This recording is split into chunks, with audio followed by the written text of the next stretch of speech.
En el nombre del Padre, del Hijo y del Espíritu Santo. Amén. Amén. Señor Jesús, te damos gracias por todos los beneficios que nos concedes cada día. Te pido que derrames tu bendición sobre todos los formadores de catecismo y sobre todo especialmente por nuestra hermana Maribel, para que tú le concedas la gracia, santifiques a su familia, le ayudes en su trabajo, le des salud, para que tú, Señor, pues la sigas bendiciendo por el servicio que está prestando en la iglesia, para santificación y crecimiento de todos. Todo esto te lo pido con la oración que tú nos enseñaste. Padre nuestro que estás en el cielo, santificado sea tu nombre. Venga a nosotros tu reino. Hágase tu voluntad en la tierra como en el cielo. Danos hoy nuestro pan de cada día. Perdona nuestras ofensas, como también nosotros perdonamos a los que nos ofenden. No nos dejes caer en la tentación y líbranos de todo mal. Amén. En el nombre del Padre, del Hijo y del Espíritu Santo. Amén. Bien. Bueno, pues ayer nos quedamos precisamente con una tarea que era pues como darle esta relectura a la Biblia. De momento va a ser un poquito complicado, tal vez no se pueda concluir la tarea en un día o en un ratito, pero la idea es que de repente hagamos este como ojeo general de toda la Biblia, ¿sí? Si bien no vamos a poder leerla toda, por lo menos tener eso en nuestra mente. Bueno, ya sé que el Génesis tiene 50 capítulos, hoy conocí que el libro del Éxodo tuvo 40, el libro de Levítico 26 y así, ¿no? Ya voy sabiendo más o menos cuántos capítulos tiene. Y hoy vamos a ir viendo cómo Dios en su obra pues nos va a presentar el plan de salvación desde el Antiguo Testamento, ¿sí? Entonces vamos a irnos al capítulo 1 del Génesis, versículo 1. Ayer hablábamos de que Dios ordena el universo en el capítulo 1, versículo 1. En el principio, cuando Dios creó los cielos y la tierra, todo era confusión y no había nada en la tierra. Las tinieblas cubrían los abismos mientras el Espíritu de Dios aleteaba sobre la superficie de las aguas. Entonces vemos que desde el principio había desorden, había tinieblas, había confusión. Ayer hablábamos de que precisamente cuando una persona no tiene a Dios en su vida, lo que tiene es confusión. Lo que tiene es vacío, tinieblas, abismos, ¿sí? No hay nada en el corazón del hombre más que hay todo menos Dios, ¿sí? Entonces, algo que se va a descubrir en el versículo 3 del libro del Génesis, del capítulo 1, es el poder de la palabra. Dijo Dios, haya luz, y hubo luz, ¿sí? Haya luz, y hubo luz. Entonces vamos a descubrir que Dios se va a presentar desde el plan de salvación como la palabra. Por eso en el Evangelio de San Juan dice, y el verbo de Dios se hizo hombre o se hizo carne, ¿sí? Es decir, que Dios mismo en un principio era la palabra. ¿Por qué medio hizo las cosas? Por la palabra. ¿Sí? Vamos a observar el versículo 3. Dijo Dios, haya luz. Vale. El versículo 6 dice, dijo Dios, haya una bóveda en medio de las aguas para que separe unas aguas de las otras. Entonces dijo Dios, vuelve a decir Dios. Versículo 9. Dijo Dios, júntense las aguas. Versículo 11. Dijo Dios, produzca la tierra. Entonces vamos a ver que es Dios quien a través de la palabra se presenta en la creación del mundo.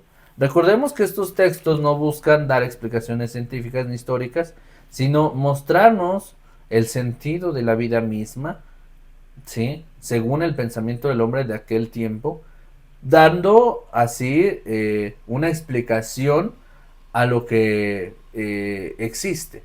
Ahora bien, no quiere decir que la creación fue en 7 días, sin embargo se hace alusión a la semana, porque ya desde aquel entonces pues se seguía este esquema de semana de 7 días. Sin embargo, no podemos deducir que la creación fue en 7 días, que fue tal cual como está plasmado en el libro del Génesis. Sin embargo, cada uno de los episodios que va a presentar el Génesis, desde el capítulo 1 hasta el capítulo 11, serán esquemas catequéticos, que nos van a mostrar este sentido del por qué. Entonces, acá vamos a encontrar el protoevangelio, que es el primer evangelio, el primer anuncio de Jesús, cómo es el sentido de la vida misma. Entonces vamos a irnos al capítulo 3 del libro del Génesis. Vamos a ir avanzando en el capítulo 3, versículo 1. Dice: la serpiente era el más astuto de todos los animales del campo que Yahvé, Dios, había hecho. Dijo a la mujer, nuevamente Dios se presenta con este poder de palabra, dijo a la mujer, es cierto que Dios les ha dicho, no coman de ninguno de los árboles del jardín. La mujer respondió a la serpiente, podemos comer de los frutos de los árboles del jardín, pero no de ese árbol que está en medio del jardín, pues Dios nos ha dicho, no coman de él ni lo prueban siquiera. La serpiente dijo a la mujer, no es cierto que morirán, es que Dios sabe muy bien que el día que coman de él, se les abrirán a ustedes los ojos, entonces ustedes serán como dioses y conocerán lo que es bueno y lo que no lo es. En realidad, acá encontramos en el texto del capítulo 3 que la serpiente les muestra el árbol precisamente para mostrarles ser como Dios. A ver, analicemos el plan de Dios desde un principio. El plan de Dios era crear al hombre para que el hombre fuera feliz y el hombre viviera eternamente de manera feliz, ¿sí? Pero tanto el hombre, Adán y Eva, desobedecen por esta tentación de la serpiente que los conduce al árbol a consumir. Y el plan de Dios, ¿sí?, era crear al hombre a imagen y semejanza suya para que el hombre también fuera como Dios, pero desde un esquema donde experimente Dios y en esa bondad, en ese amor, seamos como Dios, ¿sí? En realidad ese es el plan de Dios, que seamos como Dios a su imagen y semejanza desde el amor, desde la humildad, desde la felicidad. Pero ¿qué pasa? Llega la serpiente y les muestra el mismo plan, pero de manera contraria. Y les dice, ustedes también pueden ser como dioses. Pero ¿qué creen? Sin Dios. No le hagan caso a Él. Ustedes pueden ser Dios, pero sin Él. Ustedes hagan las cosas a su manera. ¿Qué acaso no lo pueden hacer? Y entonces la serpiente les otorga el poder de hacer las cosas fáciles, rápidas, y entonces por la mujer, y luego la mujer conduce a Adán, pues terminan pecando. Y entonces viene la sentencia de Dios dando explicación al castigo del hombre y de la mujer. Vayamos al capítulo 4 de Caín y Abel. Capítulo 4, versículo 1. Entonces dijo, gracias a Yahvé, me conseguí un hijo. Después dio a luz a Abel, el hermano de Caín. Abel fue pastor de ovejas, mientras que Caín labraba la tierra. Pasado algún tiempo, Caín presentó a Yahvé una ofrenda de los frutos de la tierra. También Abel le presentó una ofrenda, sacrificando los primeros nacidos de su rebaño y quemando su grasa. A Yahvé le agradó Abel y su ofrenda, mientras que le desagradó Caín y la suya. Caín se enojó sobremanera y andaba cabizbajo. Yahvé le dijo, ¿por qué andas enojado y con la cabeza baja? Si obras bien, andarás con la cabeza levantada. En cambio, si obras mal, el pecado está a las puertas como fiera al acecho. Tú debes dominarlo. Dice acá que ya Adán se había unido a Eva y tuvieron a sus hijos. Entonces dieron a luz a Abel y luego a Caín, ¿sí? Después dio luz a Abel, el hermano de Caín. Entonces nace Caín, nace Abel, que son dos hermanos, y ambos presentan la ofrenda, ¿sí? Caín presenta las ofrendas de los frutos de la tierra, mientras que Abel le ofrece un rebaño, es decir, un cordero. Pero acá ya nos presenta la prefigura de Jesús, que Jesús es el Cordero de Dios, que quita el pecado del mundo, como lo decimos en misa. ¿Y por qué va a presentar una ofrenda del Cordero y por qué le agrada? Porque el Señor, para poder perdonar nuestros pecados en adelante, va a recibir la ofrenda del sacrificio. Y sobre todo porque nos va a presentar la derramación de la sangre de un cordero. Cuando hablamos de la derramación de la sangre es vida. Entonces, si nosotros analizamos en nuestro cuerpo, lo que le da vida a nuestro cuerpo es la sangre. En cualquier lugar de nuestro cuerpo, nuestros dedos, nuestras mejillas, nuestra cara, todo, en todas partes, está todo el tiempo circulando la sangre. Y si a nosotros nos cortan un dedo, porque ya la sangre que está en esa parte ya no sirve, pues nos tienen que cortar el dedo, nos tienen que cortar la mano, nos tienen que cortar el brazo, precisamente porque ya no sirve esa parte y la sangre que se bombea ahí ya no funciona y ya no le va a dar movilidad nunca a esa parte del brazo. Entonces, deducimos que la sangre es parte del cuerpo como la esencia de lo que lo hace funcionar. De hecho, la sangre la bombea el corazón. Entonces tiene ese sentido la sangre. Vamos al sacrificio que presenta Abel. Abel presenta un cordero porque lo va a sacrificar y la derramación de la sangre es vida. Lo que a Dios le interesa es vida. ¿Sí? No quiere decir que los frutos de la tierra no eran buenos, sino simplemente le gusta a Dios porque presenta ya la prefigura de lo que va a ser su hijo Jesús. Se pelean y Caín mata a su hermano Abel y pues queda condenado para siempre. Más adelante, pues vamos a ver en el capítulo en el capítulo 6, versículo 5. Yahvé vio que la maldad del hombre en la tierra era grande y que todos sus pensamientos tendían siempre al mal. Se arrepintió pues de haber criado al hombre y se afligió su corazón. Dijo: borraré de la superficie de la tierra a esta humanidad que he creado, y lo mismo haré con los animales, los reptiles y las aves, pues me pesa haberlos creado. Noé, sin embargo, se había ganado el cariño de Yahvé. De nuevo, una bella historia, un antiguo relato de los tiempos de Salomón, al que los sacerdotes del siglo IV añadieron pasajes menos interesantes que hemos puesto en cursiva. Las mitologías más antiguas del Medio Oriente tenían como dos secciones, una trataba del paraíso perdido, la otra se refería al diluvio. Actualmente se sabe que hacia los años 5000 hubo grandes inundaciones en todo el Oriente Medio, pero no hasta el punto de cubrir las montañas. Con frecuencia, las grandes catástrofes son vistas como signos. Es fácil de comprender que Dios quiera eliminar de una vez las violencias acumuladas que los hombres no podemos reprimir. Un arrebato de la ira divina.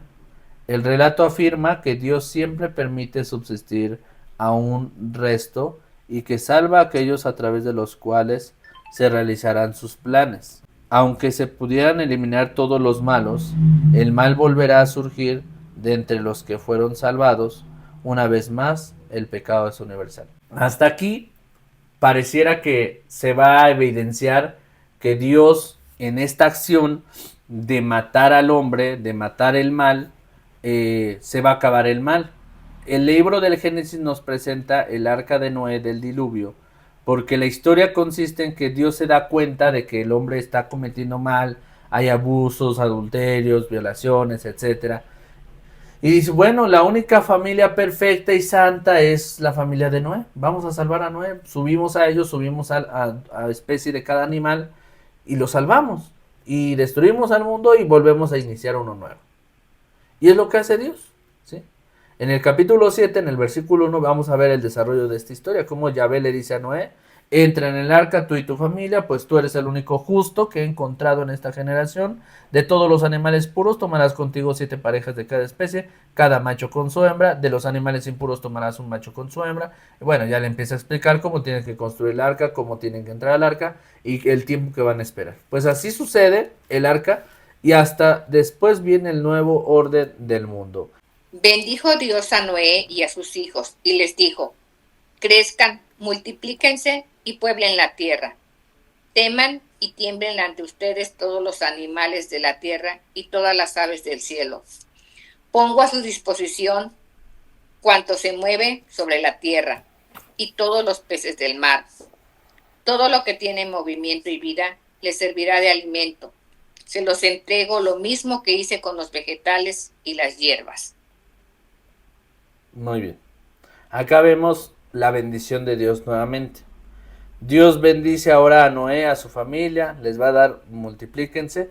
La bendición en el Antiguo Testamento, ¿sí?, va a ser esta multiplicación, es decir, la bendición desde antiguo era recibir bienes de Dios en el sentido de ser fecundos, tener tierra, tener familia, tener ganado. Eso era ser bendecido por Dios, ¿sí? No específicamente como en la actualidad. Eso era, y por eso es que le dice multiplíquense, pueblen la tierra, crezcan, ¿sí? Pero lo que nos va a dar la explicación del Génesis ahora en el capítulo, en el mismo capítulo 9, pero en el versículo 20, capítulo 9, versículo 20, vamos a entender que a pesar de que Dios aniquila el mal, acaba con el mal sigue ahí. Entonces nos damos cuenta de que, pues, ¿de qué trata esto? No se trata de acabar con el mal, sino de darle un giro de 360 grados. Vamos a ver lo que sucede aquí en el capítulo 9, versículo 20. Lo puede leer del 20 al 27. Noé comenzó a trabajar la tierra y plantó su viña. Bebió el vino, se embriagó y quedó tendido sin ropas en medio de su tienda. Can, padre de Canaán, vio que su padre estaba desnudo y fue a decírselo a sus 2 hermanos que estaban fuera. Pero Sem y Jafet tomaron un manto, se lo echaron al hombro y caminando de espaldas entraron a tapar a su padre. Como habían entrado de espaldas, mirando hacia afuera, no vieron a su padre desnudo. Cuando despertó Noé de su embriaguez, supo lo que había hecho con él su hijo menor y dijo: maldito sea Canaán, será esclavo de los esclavos de sus hermanos. Bendito sea Yahvé, Dios de Sem, y sea Canaán esclavo suyo. Que Dios agrande a Jafet y habite en las tiendas de Sem, y sea Canaán esclavo de ellos. Muy bien, muchas gracias. Entonces, vemos en este texto cómo se vuelve a romper el plan de Dios. Noé comienza a trabajar la tierra y planta una viña. ¿Y qué pasa? Bebió el vino, se embriagó y quedó tendido sin ropas en medio de su tienda. Se embriaga Noé. Cam, que es padre de Canaán, pero en realidad Cam es el hijo de Noé. Pero lo va a presentar el texto como Cam, padre de Canaán, porque ahorita vamos a ver quién es Canaán, ¿sí? Entonces es Noé, su hijo es Cam, y en teoría su nieto de Noé es Canaán. ¿Sí queda claro? De acuerdo. Entonces dice Cam, padre de Canaán, vio que su padre estaba desnudo y fue a decírselo a sus 2 hermanos que estaban fuera. La desnudez en el Antiguo Testamento explica que es tener relaciones íntimas con la pareja de la persona a la que se está refiriendo. Es decir, veo la desnudez de Moisés, entonces se refiere a que tuvo relaciones con la esposa de Moisés. Vi la desnudez de José, me refiero a que hubo relaciones íntimas con la pareja de José. Un ejemplo. Entonces acá se refiere el texto a que vio la desnudez de su padre, se refiere a que tuvo relaciones con la esposa de su papá, entonces tiene relaciones con su propia mamá, ¿sí? Y nos presenta el texto a qué grado vuelve a llegar la maldad al hombre, ¿sí? La maldad al hombre es que desde la misma familia que se creía santa, que Dios confió que era buena, vuelve a haber un mal. En las mejores familias suceden cosas terribles. Y entonces se despierta en el versículo 24, dice, cuando despertó Noé de su embriaguez, supo lo que había hecho con él su hijo menor. Su hijo menor es Cam. Y dijo, maldito sea Canaán. Ahí entendemos la explicación. ¿Por qué no maldice a Cam si Cam fue el que se metió con su esposa, con su propia mamá? ¿Por qué Noé maldice a Canaán?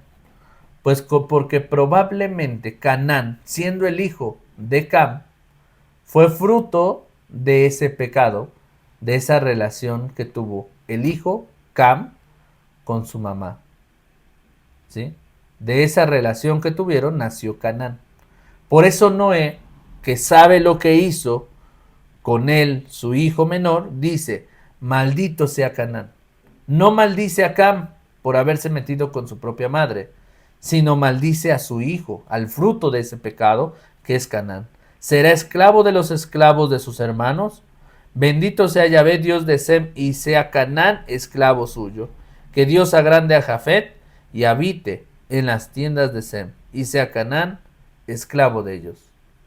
Y Canaán, entonces, es fruto del pecado. Fruto de un pecado terrible, ¿sí? Entre el hijo y la mamá, que bueno, que tienen un hijo. Y el hijo es Canaán.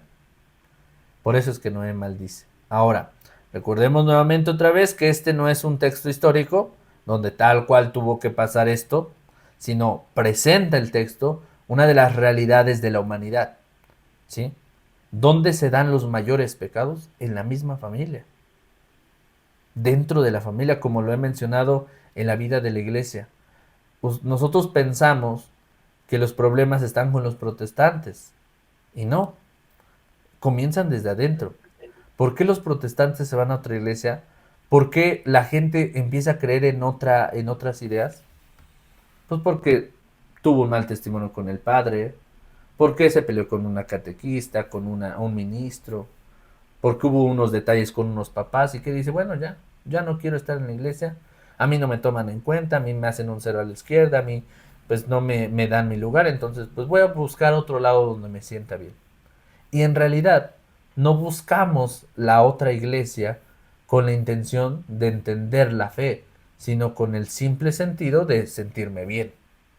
Porque en la iglesia no me siento bien, porque me critican, porque no me siento a gusto, porque hay diferencias, porque el padre no me toma en cuenta. Entonces, pues me voy a otro lugar. Aunque muy bien sabemos que en la iglesia católica está la única verdad, nos hacemos, perdón por la palabra, pero nos hacemos tontos con el sentido de querer estar solamente bien. Y entonces los verdaderos problemas de la iglesia comienzan desde adentro de la iglesia, ¿sí? Por, podemos ver ejemplos claros como los sacerdotes que actualmente han dejado el ministerio. Ellos tienen la libertad de decidir sobre su vida. Pero, ¿dónde empiezan las problemáticas? Desde dentro, ¿sí? Siendo sacerdotes ya ministeriales, dejan el servicio por X o Y cosa. Entonces, fueron sacerdotes y dejaron el servicio, ¿sí? Y hay quienes incluso se alejan de la iglesia o hacen su propia iglesia a su manera, y eso es todavía mucho peor, ¿no? Pero comienza desde adentro. De hecho, Martín Lutero fue un sacerdote católico, el protestante que empezó toda la reforma protestante. Él fue un sacerdote católico. Y todo empezó porque él quería cambiar algunas normas litúrgicas, quería cambiar algunas situaciones en la iglesia. Y claro, se podían hacer a su momento, pero no de la manera de rebeldía como él lo empezó a hacer. Y bueno, esta fue la reforma protestante que hoy en día, pues tantos protestantes que están, es porque han comenzado desde dentro de la iglesia. Ahora, desde dentro de la familia, también se vive esto. Muchas veces decimos, no, es que el pecado está allá afuera y hay que tener cuidado allá. Los problemas están en la familia, ¿sí? A veces de quien menos imaginamos es donde suceden las cosas, ¿sí?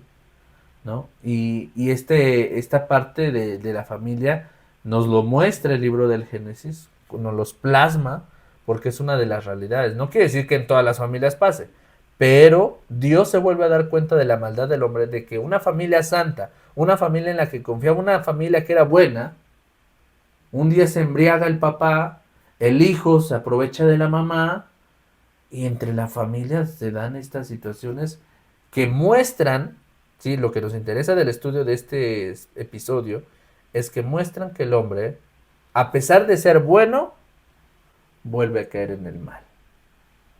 Y todos vamos en este camino. Por eso, la vida de los sacramentos es una vida constante. Yo lo he explicado en los videos siempre.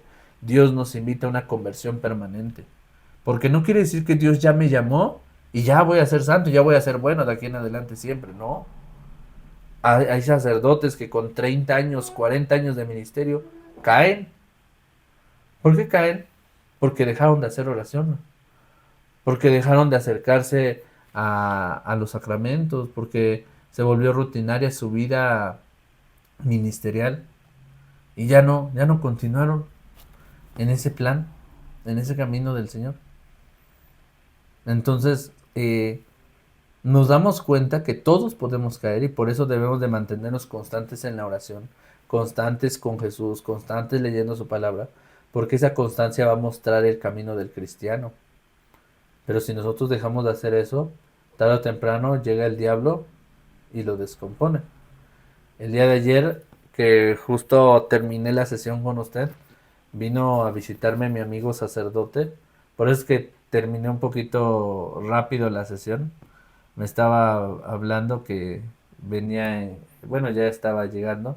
Y platicábamos justo de eso, del libro del Génesis. Y me dice, en pocas palabras podemos explicar el libro del Génesis con el siguiente dicho. Que dice, el hombre pone, Dios dispone, llega el diablo y lo descompone. Y dice, en el Génesis, el hombre pone porque el hombre es quien va a actuar, quien está ahí, ¿sí? En la creación, ¿sí? Dios dispuso desde el principio el plan que era ser feliz, que era imagen y semejanza de Dios. Es decir, si Dios le dice al hombre, vas a ser imagen y semejanza de Dios, entonces le está diciendo que tú puedes ser como Dios. Y podemos ser como Dios. ¿Cómo es Dios? Amoroso, es grande, es poderoso, pero de buena manera. Podemos ser como Dios, a imagen y semejanza de Él. Pero llegó el diablo a través de la serpiente y lo descompuso todo, porque presentó también al hombre el ser como Dios, pero de la manera más fácil. Es decir, tú desobedeces, tú comes el pecado, tú lo puedes hacer a tu manera. Es decir, ser Dios y ocupar el poder para otra cosa. Mientras que Dios nos proponía ser Dios a imagen y semejanza suya con este poder de Él. Mientras que por medio de la serpiente nos presentaba a Dios, un Dios poderoso, es, tú puedes saber todo, pero a tu manera, y tú puedes ejercer el poder a tu manera, y no es así. Entendemos entonces, desde el Génesis, que Dios va a decir, ya no voy a matar al hombre, ya no lo voy a matar. Porque ya me di cuenta que el hombre va a volver a ser malo. El hombre es bueno por naturaleza, pero va a tender al mal. Y entonces le voy a dar una solución, el perdón de sus pecados.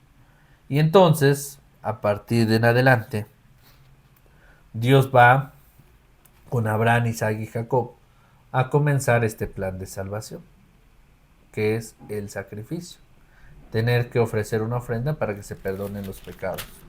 Ahora vamos a ver la historia de Abraham. Nos pasamos al capítulo 12, versículo 1. Yahvé dijo a Abraham, deja tu país, a los de tu raza y a la familia que tu padre, y anda a la tierra que yo te mostraré. Haré de ti una gran nación y te bendeciré. Voy a engrandecer tu nombre. Tú serás una bendición. Bendeciré a quienes te bendigan y maldeciré a quienes te maldigan. En ti serán benditas todas las razas de la tierra. Aquí vemos el llamado de Abraham, ¿sí? Para poder concederle el ser padre de la fe, porque a partir de él va a comenzar toda la historia de la salvación. Tenía Abraham 99 años, cuando se le apareció Yahvé y le dijo, yo soy el Dios de las alturas, camina en mi presencia y sé perfecto. Yo estableceré mi alianza contigo y multiplicaré más y más. Abraham cayó rostro en tierra y Dios le habló así. Esta es mi alianza que voy a pactar contigo. Tú serás el padre de una multitud de naciones. No te llamarás más Abraham, sino Abraham, pues te tengo destinado a ser padre de una multitud de naciones. Te haré fecundo sin medida. De ti saldrán naciones y reyes, de generación en generación. Pacto de mi alianza contigo y con tu descendencia después de ti. Esta es una alianza eterna. Yo seré tu Dios y después de ti, de tu descendencia. Les daré a ti y a tu descendencia futura la tierra de tus andanzas, es decir, toda la tierra de Canaán, como posesión perpetua, y seré el Dios de los tuyos. Aquí vemos el episodio donde Dios ya le presenta de manera directa la promesa de que Él va a ser el Padre de las Naciones. Y en este pacto, en esta alianza, Dios cambia el nombre. Es decir, ¿por qué? ¿Por qué cambia el nombre? Porque muestra el dejar de ser el hombre viejo al hombre nuevo. Ya lo veremos en el Nuevo Testamento también, cómo Jesús viene a cambiar a las personas y les dice, ahora deja tu hombre viejo y conviértete en el hombre nuevo, en ese sentido de la conversión. Y acá Abraham es Abraham y pasa a ser Abraham, ¿sí?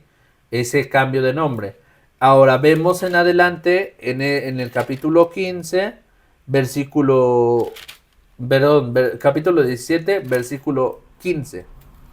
Más adelante en el versículo 15 va a decir, dijo Dios a Abraham, a Sarai, tu esposa, ya no la llamarás Sarai, sino Sara. Yo la bendeciré y le daré a ella un hijo. La bendeciré de tal manera que pueblos y reyes saldrán de ella. Entonces, su esposa también cambia el nombre, porque va a ser bendita, ¿sí? Y esta bendición se le va a dar de ser fecunda, de tener un hijo, ¿sí? Ahora, recordemos que en el capítulo 1, capítulo 12, versículo 1, decía que la esposa de Abraham pues no podía tener hijos, ya eran de avanzada edad. Ya la bendice y entonces van a tener un hijo, Isaac. Yahvé visitó a Sara, tal como lo había dicho Yahvé. Hizo con Sara aquello mismo que había prometido. Sara quedó embarazada. Dio a luz un hijo de Abraham, siendo ya anciana, y en la misma fecha que Dios había señalado. Abraham le puso por nombre Isaac al hijo que le nació. El hijo que Sara dio a luz. Lo circuncidó a los 8 días conforme a lo que Dios le había ordenado. Abraham tenía 100 años de edad cuando le nació Isaac. Sara dijo, Dios me ha hecho reír y todos los que se enteren se reirán también. Y añadió, ¿quién hubiera dicho a Abraham que yo amamantaría hijos? Y sin embargo, le he dado a luz un hijo en su vejez. Acá vemos cómo Dios bendice a Abraham y a Sara, que les da el hijo a su hijo Isaac, ¿sí? Y Isaac va a ser la prefigura de Jesús. Prefigura quiere decir que ya eran episodios que se iban a vivir con Jesús, que todavía no sabían, pero ya mostraban la revelación del plan de Dios. Vamos a irnos más adelante en el capítulo 22, versículo 1. Tiempo después, Dios quiso probar a Abraham y lo llamó. Abraham, respondió él, aquí estoy. Y Dios le dijo, toma a tu hijo, al único que tienes y al que amas, Isaac, y vete a la región de Moriah. Yo y el niño iremos hasta allá a adorar y luego volveremos donde ustedes. Abraham tomó la leña para el sacrificio y la cargó sobre su hijo Isaac. Tomó luego en su mano el brasero y el cuchillo y enseguida partieron los dos. Entonces Isaac dijo a Abraham, Padre mío, le respondió, ¿qué hay, hijito? Prosiguió Isaac, llevamos el fuego y la leña, pero ¿dónde está el cordero para el sacrificio? Abraham le respondió, Dios mío proveerá el cordero. Dios mismo proveerá el cordero, hijo mío. Y continuaron juntos el camino. Al llegar al lugar que Dios le había indicado, Abraham levantó un altar y puso la leña sobre él. Luego ató a su hijo Isaac y lo colocó sobre la leña. Extendió después su mano y tomó el cuchillo para degollar a su hijo. Pero el ángel de Dios lo llamó desde el cielo y le dijo, Abraham, Abraham, contestó él, aquí estoy. No toques al niño ni le hagas nada, pues ahora veo que temes a Dios, ya que no me has negado a tu hijo, el único que tienes. Abraham miró a su alrededor y vio cerca de él a un carnero que tenía los cuernos enredados en un zarzal. Fue a buscarlo y le ofreció el sacrificio en lugar de su hijo. Abraham llamó a aquel lugar Yahvé provee. Y todavía hoy la gente dice, en ese monte Yahvé provee. Volvió a llamar el ángel de Dios a Abraham desde el cielo y le dijo, juro por mí mismo, palabra de Yahvé, que ya has hecho esto y no me has negado a tu hijo, el único que tienes. Te colmaré de bendiciones y multiplicaré tanto tus descendientes que serán tan numerosos como las estrellas del cielo o como la arena que hay a las orillas del mar. Tus descendientes se impondrán a sus enemigos, y porque has obedecido a mi voz, todos los pueblos de la tierra serán bendecidos a través de tu descendencia. Abraham regresó a donde estaban sus criados y juntos emprendieron la marcha hacia Bersaba, donde Abraham fijó su residencia. Acá vamos a ver lo que es el sacrificio de Isaac como prefigura de la vida de Jesús y vamos a ver qué similitudes tienen, ¿sí? Dice que Isaac es el hijo de Abraham y lo va a llevar a un monte, ¿sí? Vamos a irnos hasta el versículo 6. Bueno, primero, versículo 4. Al tercer día levantó los ojos y divisó desde lejos el lugar. Entonces dijo a los criados, quédense aquí con el burro, yo y el niño iremos hasta allá a adorar y luego volveremos donde ustedes. ¿Quién entra en un burro el domingo de Ramos? Jesús. Y le entran gritando, viva el hijo de David, viva, etc. Versículo 6. Abraham toma la leña para el sacrificio y la cargó sobre su hijo Isaac. ¿Sale? ¿Quién cargó sobre su hombro el madero? Jesús. Isaac carga la leña, es decir, carga también el madero. Tomó luego en su mano el brasero y el cuchillo y enseguida partieron los dos. Entonces Isaac le pregunta, padre mío, le responde, ¿qué hay, hijo, hijito? Prosiguió Isaac, llevamos el fuego y la leña, pero ¿dónde está el cordero? Abraham le responde que Dios mismo va a proveer el cordero y continuaron juntos el camino. Al llegar al lugar que Dios le había indicado, Abraham levanta un altar y puso la leña sobre él, ató a su hijo Isaac y lo colocó sobre la leña. Extendió después su mano y tomó el cuchillo para degollar a su hijo. Pero el ángel de Dios lo llamó desde el cielo y le dijo, Abraham, Abraham. Contestó él, aquí estoy. No toques al niño, ni le hagas nada. Pues ahora veo que temes a Dios, ya que no me has negado a tu hijo y el único que tienes. Aquí Dios pone a prueba a Abraham, pero en realidad iba a matar a su propio hijo Isaac, lo que Dios hace en el Nuevo Testamento. Dios manda a su propio hijo directo al matadero y entrega en sacrificio a su hijo para que por la derramación de su sangre salve a todo el mundo. Y en adelante, con el libro de Levítico, ¿sí? Bueno, vamos a tener la historia de Moisés, que precisamente veíamos. Nos vamos a ir ahora al libro del Éxodo, en el capítulo... Entró a gobernar en Egipto un nuevo rey que no sabía nada de José y dijo a su pueblo, miren que los hijos de Israel forman un pueblo más numeroso y fuerte que nosotros. Tomemos precauciones contra él para que no siga multiplicándose. No vaya a suceder que si estalla una guerra, se una a nuestros enemigos para luchar contra nosotros y escapar del país. Le pusieron entonces capataces a los israelitas para sobrecargarlos con duros trabajos. Edificaron así para Faraón las ciudades de almacenamiento, Pitón y Ramsés. Pero cuanto más los oprimían, tanto más crecían y se multiplicaban, de tal modo que la gente ya no soportaba a los israelitas. Muy bien. Acá la historia de Moisés nos presenta nuevamente otra prefigura de Jesús, ¿sí? ¿Por qué? Porque, primero que nada, nos muestra cómo el abandono de Moisés, ¿sí? Es este mismo abandono que Dios recibe en la cruz cuando expresa, Dios mío, ¿por qué me has abandonado? ¿Sí? No es que Dios nos abandone o lo haya abandonado explícitamente, sino que en esta experiencia del abandono, el hombre también va a experimentar esta experiencia de sentir que no está Dios ahí. Sin embargo, Él siempre permanece, ¿sí?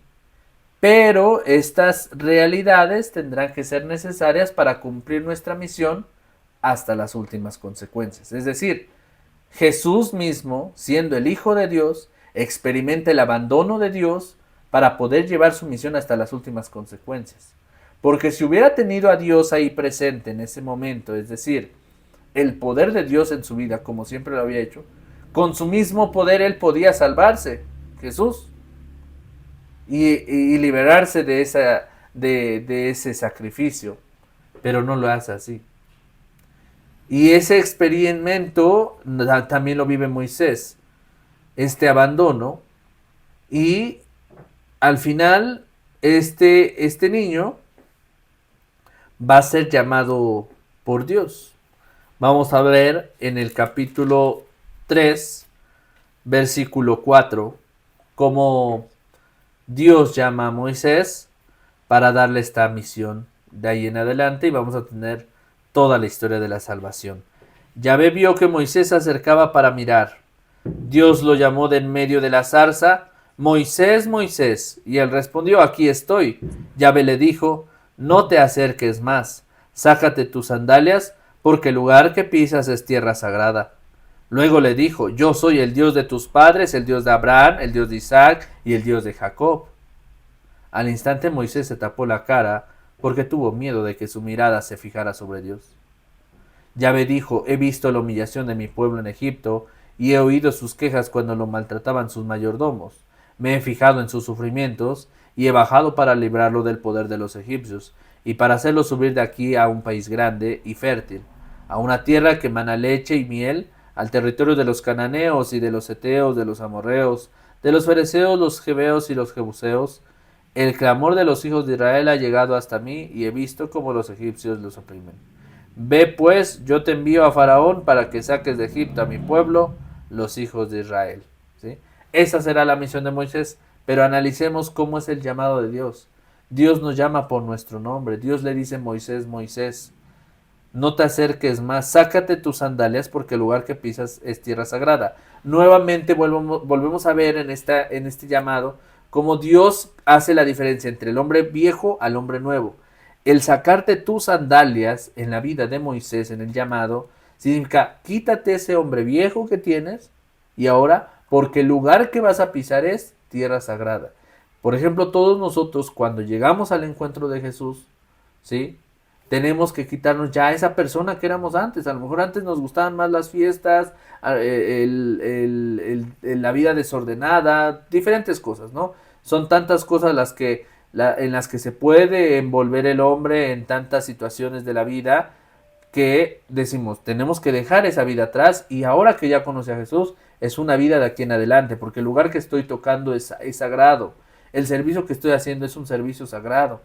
Y por eso es que siempre tenemos que cambiar de este hombre de antes al hombre nuevo.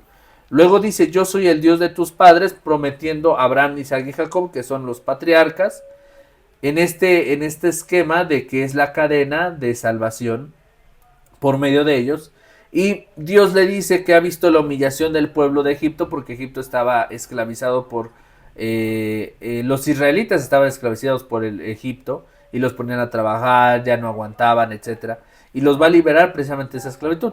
En realidad, toda esa esclavitud va a ser lo que ahora conocemos como la esclavitud de el pecado, porque las personas todo el tiempo salimos a trabajar, no tenemos situaciones en la familia difíciles, porque hay tantos divorcios, porque hay tanto adulterio, porque hay tanta situación en los vicios con los jóvenes.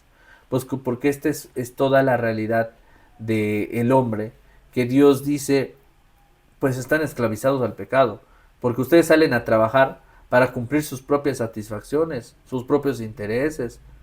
No siempre ocupamos las cosas para bien, aunque el dinero es un medio para vivir, pues a veces lo ocupamos no para bien, sino para mal.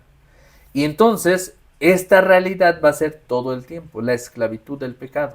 Si analizamos desde la primera parte con Noé, ¿qué hablábamos? Pues volvió a caer en pecado. Entonces, toda la historia de la salvación va a girar en torno al pecado, salvación. Pecado, salvación. ¿Por qué? Porque es una de las grandes realidades de la vida del hombre.